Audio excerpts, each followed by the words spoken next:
What's good, y'all? Welcome back to the channel. Coming to you live from the childhood home. As you can see, as always, because we got the big three poster with Hassan Whiteside covering up LeBron.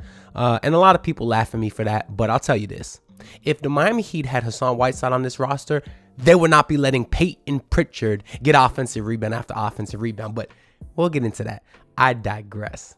Now, I kind of wanted to come here today and talk about just what everything going on going into Game 4. I felt like we got a lot of interesting sound bites after Game 3.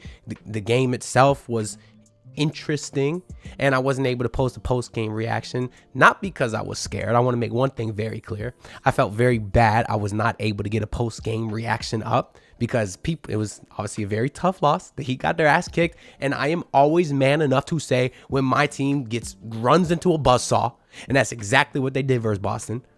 But as you might be able to hear in my voice, and I got the glasses on, I was pretty sick the last couple of days. So I just been chilling. My voice isn't great. And part of the reason it's so bad is after that Game 2 versus Celtics, where they hit a franchise record in threes made, I was doing a lot of screaming. I was already had a sore throat, and my voice was shot for the next couple of days. But I wanted to come to y'all with a video today because I just finished watching the Knicks versus 76ers game in which the Knicks go up 3-1. Shout out to Jalen Brunson, 47-10. God damn.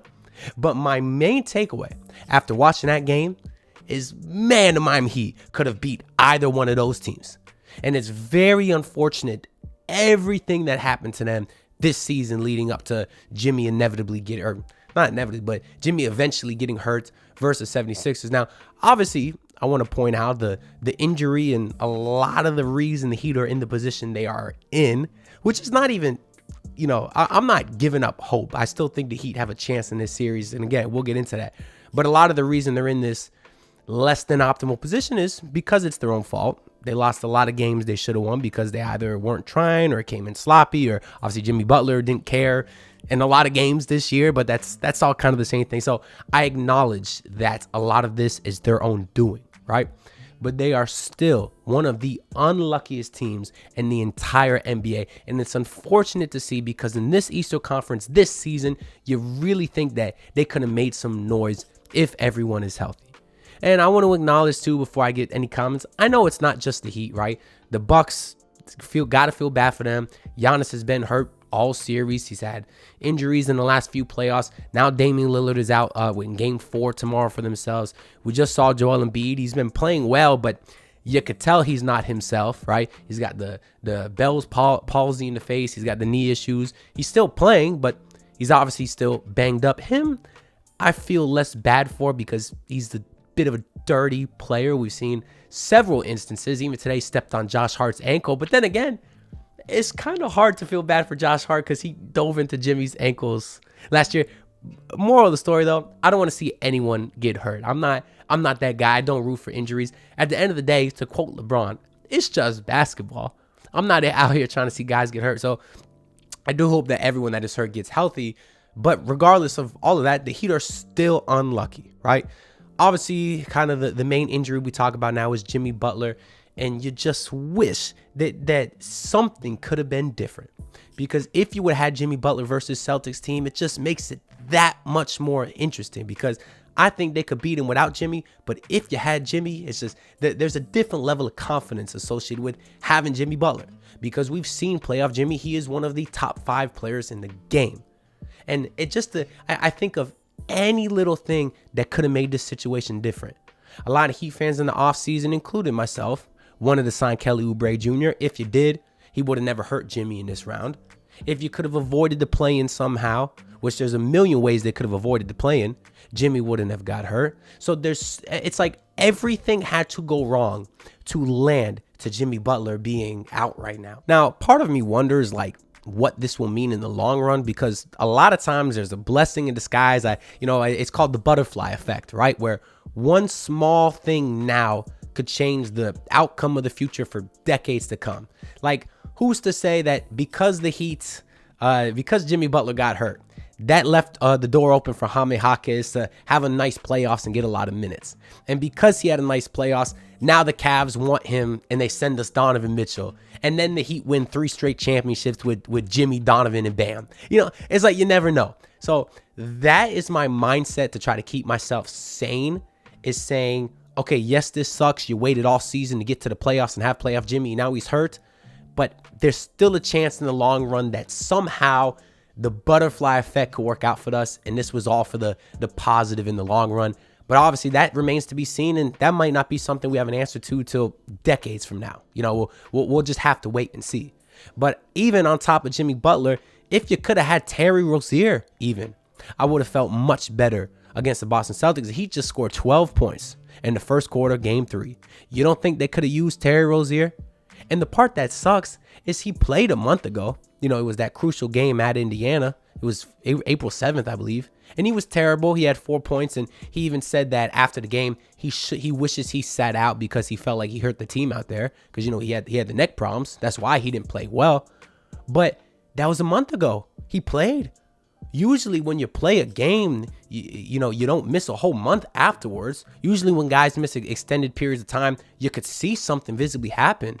With Terry Rozier, we have no idea.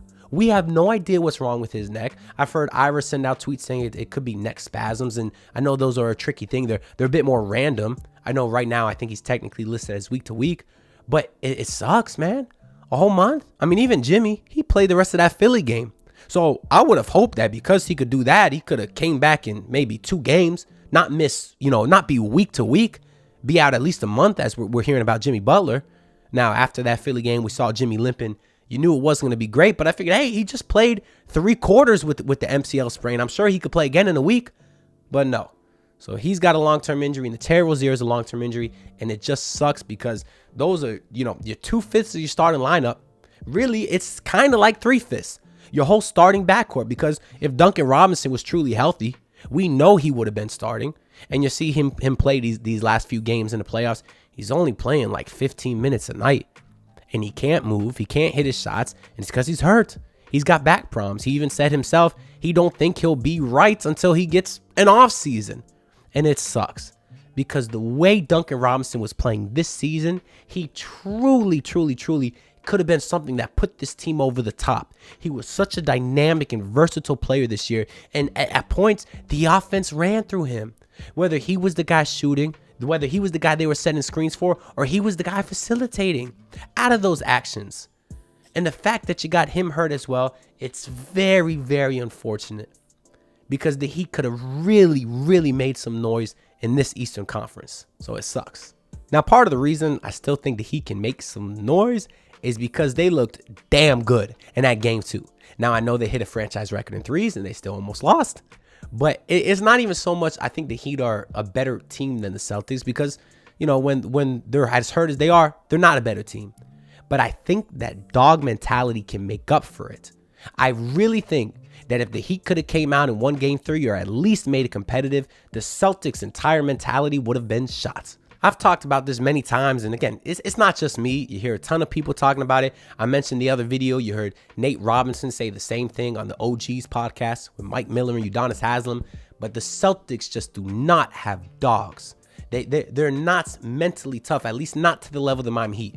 And if they would have went down 2-1, I think it could have been a completely different story. Now, that being said, I still think you can get a similar effect to that if the Heat do come out in game 4 and win that to tie the series, because the Celtics were supposed to sweep. And now they lost 2 games going back to Boston where they already lost 1. I do think that's tough on them. And on top of that, they have all the pressure. And quite literally, the Miami Heat have 0 pressure. You know how much easier it is to play when you have 0 pressure and 0 expectations on you? You play a lot more free, which maybe is the Heat's problem because they had a lot of turnovers in that game 3. But you can play a lot more free, a lot more fluid. You don't force as much. You don't have as much pressure to hit your shots. And I think that's part of the reason we saw the Heat be so successful in game 2. Now, that being said, the Heat need to win game 4. They need to. I hope this isn't like the Denver series last year where the Heat won game 2 and then got killed at home the next 2 games. And then they obviously got killed in the series, right? I hope this is kind of like the Boston series last year where both teams were kind of back and forth. Well, last year was 3-0 and then the Celtics won 3 straight. But I think the year before that, I think the Heat pretty much alternated with the Celtics win-loss, win-loss. I hope we get something like that because if you can force this team to a game 7, ooh, let's see how strong they are. Let's see it. But that game 3 was disappointing because the Heat kind of came out and just really acted like they didn't care as much. And as the team, when you're that much an underdog, that doesn't make sense to me. I mean, they were getting out rebounded by Peyton Pritchard and by Derek White just because guys weren't boxing out, guys weren't being physical, and that was just a lack of effort. I like what Caleb Martin said after the game. He said, you can't pick and choose when you want to be a dog. And I like that because it acknowledges that they did not play as tough as they need to. And going forward, I hope they live by what they're preaching and they play hard, they play gritty, they play physical, and they out-effort the Boston Celtics. Because aside from being mentally tougher, one way to win when you're not as talented on paper is by out-hustling the other team. So I do hope that's something we see going into Game 3. Another big topic of conversation from that game is Tyler Herro. Now, Tyler Herro played very bad in Game 3. You know this. I know this. He knows this. Same thing I said after Game 1, so I don't need to sit here and berate him because he gets enough of that, and I already get accused of being a Tyler Herro hater enough. But I'm not a Tyler Herro hater. I'm a realist. I put this tweet out on Twitter, and I think it's true, right? I said, Tyler Herro is a good basketball player, but too many times he follows a really great game with a really awful one. He's the definition of inconsistent. And to me, that is the definition of a high-level role player. It's not a meme, it's the truth. And the reason I say it's not a meme is because a year ago, for the Basement Sports Network, I wrote a song called High Level Role Player because Royal used to always call Tyler Herro that. So I made a song about it, and go check it out on Twitter. If you go on Twitter and search High Level Role Player Tyler Herro, it'll come up.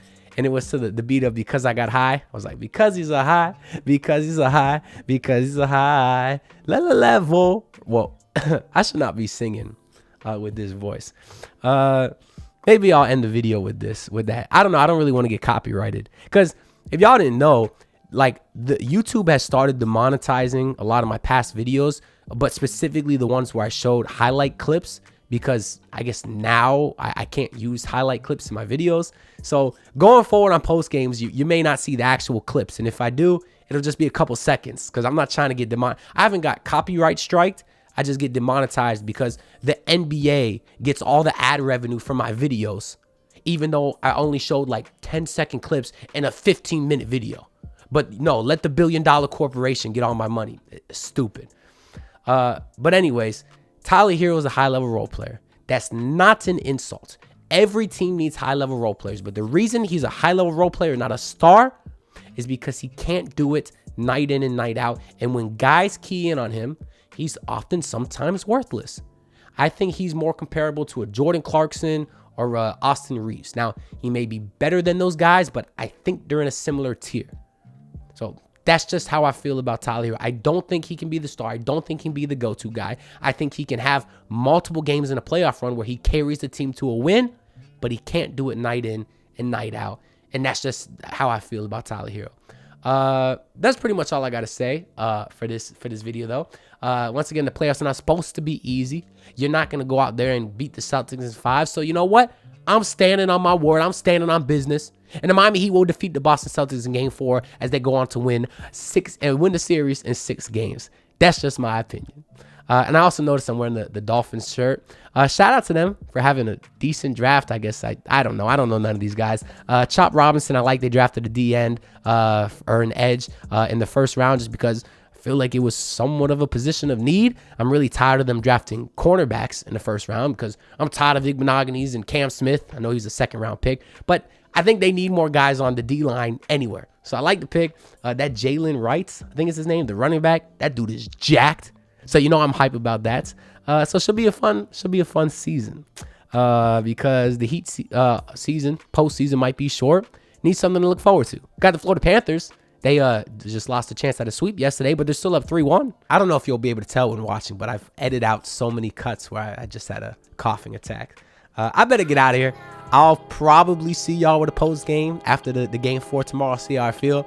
But make sure to like and subscribe because I'm trying to power through for y'all. I greatly appreciate all the support so much. And I'll see y'all next time. Peace out. Look, pull up in your city trying to get that dead face. Do it on my own, I don't need no dead weight. Had to kill him off, yeah, I need a head space. You know this homegrown bitch don't offend me.